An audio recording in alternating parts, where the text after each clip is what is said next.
Hello guys, para sa mga nagtatanong kung magkano po nagastos ko papunta rito, ang nagastos ko po ay nasa 350,000.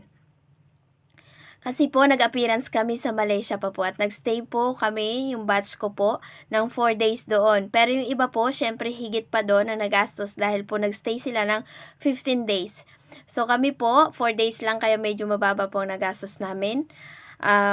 Kaya para po sa iba na gusto mag-apply, siguro hindi ko na po alam kung ngayon the same pa rin ang amount. Pero during that time kasi, yung ibang galing ng Taiwan is gumastos po sila ng 500,000.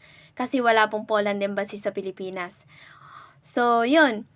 Sa mga gusto naman mag-apply, yun po yung nagastos ko personally. Hindi ko lang po alam ngayon kung ganun pa rin. So, good luck sa inyo guys.